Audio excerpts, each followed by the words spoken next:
नमस्कार दोस्तों, मैं हूं नवीन पाटीदार। वो आप देख रहे हैं वॉइस ऑफ एमपी। जहां पर एक तरफ अफीम की फसल खेतों में है तो लगातार जिस तरीके से किसान डरे समय है कि कब उनके फसल पर चोर जो है डाका ना डाल दे, तो दूसरी तरफ जिस तरीके से लगातार नीमच, मंदसौर और राजस्थान के कई जिलों में केस बन रहे हैं अफीम के, डोड़ा चूरा के। तो वहीं अगर बात करें तो कई खबरें ये निकल के सामने आ रही है कि फर्जी केस भी बनाए जा रहे हैं। अगर बात करें नीमच की तो रैली दिल्ली से मामला निकल के सामने आया था। उसके बाद चौंका देने वाला मामला कल मंदसौर से निकल के आया है, जहां पर डॉक्टर को जो है सीबीएन की एनसीबी की टीम ने जो है उठाया था। उसके बाद वहां पर भारतीय जनता पार्टी के और कांग्रेस के जो नेता थे वहां मौके पे पहुंचे और जिस तरीके से उन्होंने जो पैरवी की, उसके बाद डॉक्टर को छुड़वा कर और दबाव बनाकर लाया गया है। और साथ ही अगर बात करें तो ये पूरा कार्रवाई जो है प्रतापगढ़ की टीम के द्वारा की गई थी, जहां पर कहा जा रहा था कि उनकी कार की पेट्रोल की डिक्की के अंदर 130 ग्राम एमडी थी। ऐसे में अगर बात करें तो सनसनीखेज मामला है कि कैसे डॉक्टर की गाड़ी में एमडी पहुंची और अधिकारियों ने किस तरीके से उनको पकड़ा, किस तरीके से।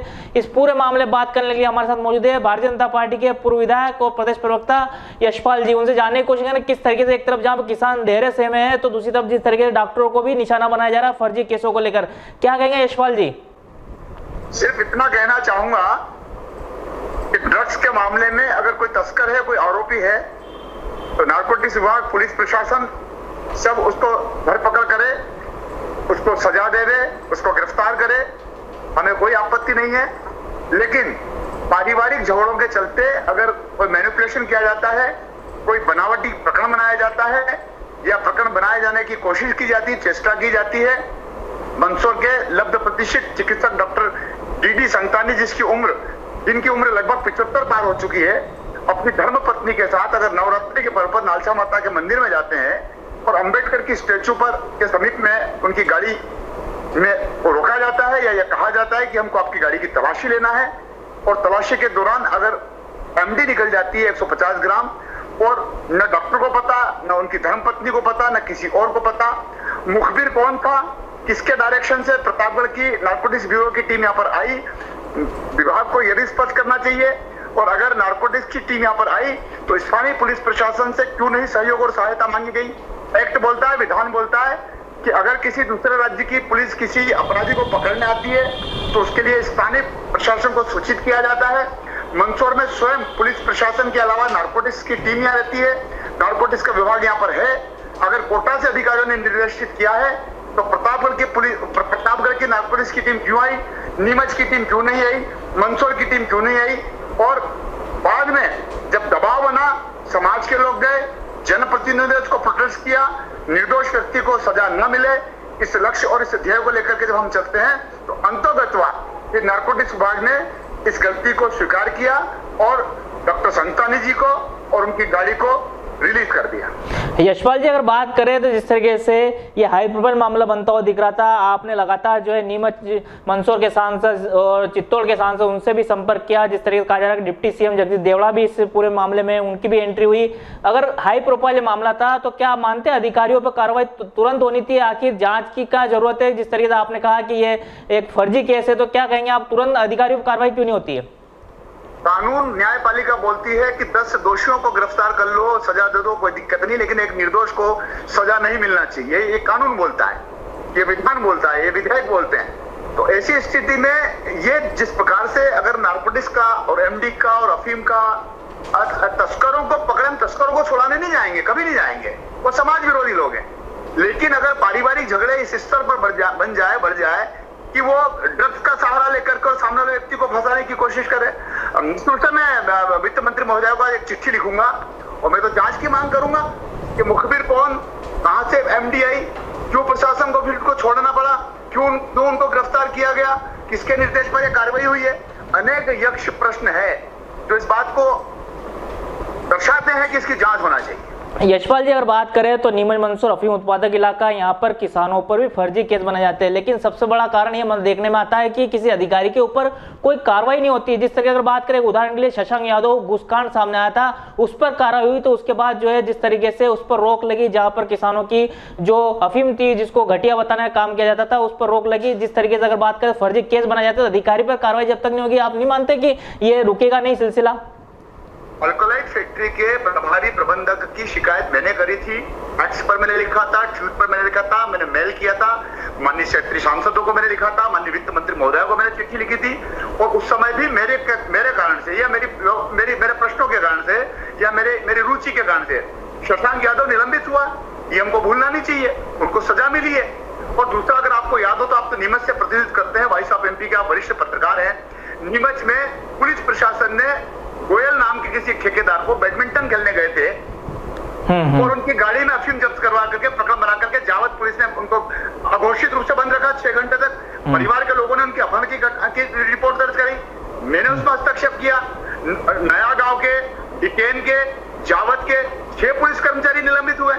ऐसा नहीं है कि आप जैसा करेंगे पुलिस पे और नारकोटिक्स पे कार्रवाई नहीं होती। यदि निर्दोष व्यक्ति को फंसाया जाएगा और हम जैसे जनप्रतिनिधि, समाज के लोग, अन्य संगठन के लोग अगर सड़क पर उतरते हैं और वो बात जब सत्य हो जाती है तो पुलिस अधिकारी हो या नारकोटिक्स अधिकारी हो, उनके ऊपर नवीन भाई कार्रवाइयां भी होती है।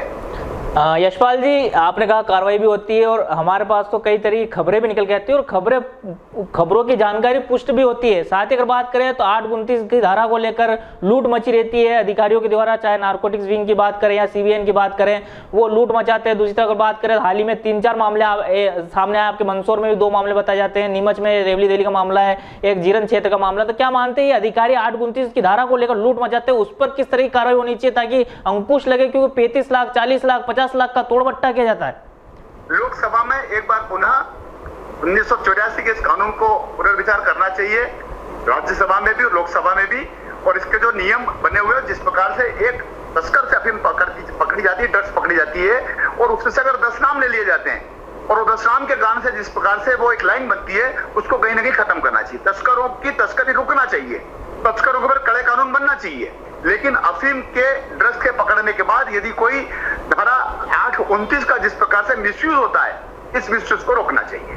आखिरी सवाल, आप ये नहीं मानते कि कोई अगर अधिकारी किस जिले में जा रहा है, कहीं पर जा रहा है, तो पहले पुलिस को सूचना दे ताकि पता चले कि वहाँ की टीम आई है, उठा दिया जाता है, उसको पकड़ लिया जाता है, किसान को ले जाया जाता है, फिर 4 लाइन पे जाके तोड़बट्टा किया जाता है, फिर छोड़ दिया जाता है? तो क्या सूचना नहीं देनी चाहिए जिम्मेदार विभाग को कि हम आपके क्षेत्र में आ रहे हैं? इस तरह की कोई सूची बननी चाहिए।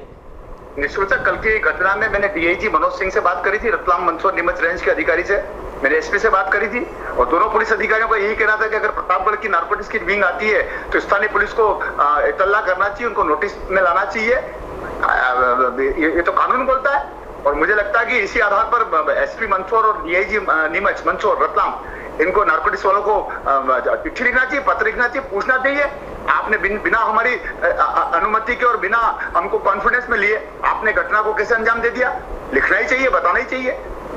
तो सुना आपने, ये थे भारतीय जनता पार्टी के दबंग पूर्व विधायक यशपाल जी सिसोदिया, जिन्होंने बताया किस तरीके से मंदसौर में जो मामला सामने आया था। साथ ही अगर बात करें तो जहां एक तरफ अफीम की फसल यौवन पर है और अफीम सौंपने का काम किसान कर रहे हैं, दूसरी तरफ जो गाँव में फर्जी केस बनाए जा रहे हैं, झूठे केस बनाए जा रहे हैं, 35 लाख, 40 लाख, 50 लाख के तोड़बट्टे किए जा रहे हैं। और जिस तरीके से हाल ही में जो मामला मंदसौर का सामने आया था, जहाँ पर प्रसिद्ध जो डॉक्टर मंदसौर के, उनको सीबीएन की टीम ने उठा लिया था प्रतापगढ़ की, जिसके बाद पूरा मामला हाई प्रोफाइल बना, दिल्ली तक मामला पहुंचा, भोपाल तक मामला पहुंचा। उसके बाद में जो है भारतीय जनता पार्टी और कांग्रेस के नेताओं ने प्रतापगढ़ में जाकर हल्ला बोल किया, उसके बाद डॉक्टर को छोड़ा गया। साथ ही सबसे बड़ी बात अगर बोले तो कहां से डॉक्टर की गाड़ी में जो है एमडी ड्रग्स आई थी, कौन वो जो है मुखबिर है, कौन वो अफसर है, जिनके ऊपर भी कार्रवाई होनी चाहिए, ताकि जिस तरीके से डर जो है अफसरों में भी इस बात का रहे कि अगर फर्जी कार्रवाई करेंगे तो उनके खिलाफ भी एनडीपीएस एक्ट का मामला दर्ज हो सकता है। ये एक बड़ा सवाल है, आखिर क्यों अफसरों पर कार्रवाई नहीं होती है। इस तरह के अपडेट के लिए बने हमारे साथ। जय हिंद, जय भारत।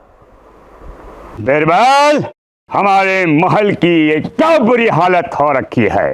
इंस्पेक्टर साहब, यही है वो दरिंदा जिसने हमें दीवार में जिंदा चुनवा दिया था। गिरफ्तार कर लीजिए इन्हें। अनार करे तुमको तो मैंने जिंदा दीवार में चुनवा दिया था, तुम बाहर कैसे आई? जहापना, मैंने तो आपसे पहले ही कहा था कि अनारकली को बाप जी एएससी ब्लॉक से बनी दीवार में चुनवाते हैं, लेकिन आपने मेरी एक नहीं सुनी। अब भुगतो। बाप जी एएससी सीमेंट ब्लॉक्स, इसमें ना सीमेंट और रेत की जरूरत होती है, ना ही तराई करने की झंझट। लाल ईंटों के मुकाबले ये ज्यादा मजबूत, किफायती और फायदेमंद है, क्योंकि वाटर प्रूफ के साथ साथ ये साउंड प्रूफ भी है। काश मैंने अनारकली को बापजी ब्लॉक से बनी हुई दीवार में चुनवाया होता तो मुझे ये दिन नहीं देखना पड़ता। आप जहांपना जैसी मूर्खता न करें। अपने घर, भवन या मकान को बाप जी एएससी ब्लॉक से ही बनवाएं। बाप जी एएससी ब्लॉक्स, स्टील से मजबूती।